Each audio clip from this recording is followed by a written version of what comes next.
ਲੋ ਜੀ ਦੋਸਤੋ ਸਾਡੇ ਪਰਦੇਸੀ ਭਰਾ ਆਕਬ ਭਾਈ ਆਏ ਨੇ ਜ਼ਫਰਵਾਲ ਤੋਂ।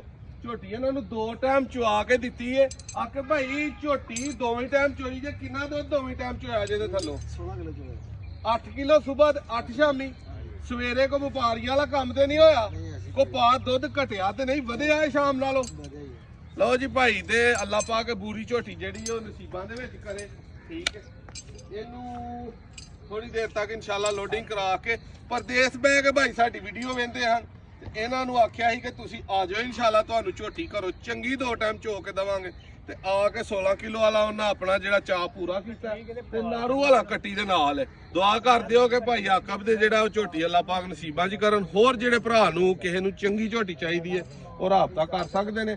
ਤੇ ਬਾਕੀ ਵਪਾਰੀਆਂ ਵਾਲਾ ਕੰਮ ਜਿਹੜਾ ਨਾ ਉਹਦੇ ਮੈਂ ਸਖਤ ਦੇ ਖਿਲਾਫ ਆ ਕਿ ਇਹ ਜਿਹੜੇ ਬੰਦੇ ਅਕਸਰ ਮੰਡੀਆਂ ਚੋਂ ਜਾਂ ਵਪਾਰੀਆਂ ਕੋ ਖਰੀਦਦੇ ਨੇ ਡਾਕੇ ਵਾਲੀਆਂ ਮੱਝਾਂ, ਉਹ ਅਕਸਰ ਭਾਈ ਸਾੜੂ ਕਰ ਜਾਂਦੀਆਂ ਨੇ। ਬੰਦੇ ਸਾਰਾ ਦਿਨ ਨੁਸਖੇ ਪੁੱਛਣ ਵਾਲੇ ਇਹੀ ਆਂਦੇ ਨੇ ਕਿ ਫਲਾਣੇ ਥਾਂ ਲਈਏ ਤੇ ਸਾੜੂ ਕਰ ਗਈ ਹੈ, ਫਲਾਣੇ ਥਾਂ ਲਈਏ ਤੇ ਘਟਾ ਗਈ ਹੈ।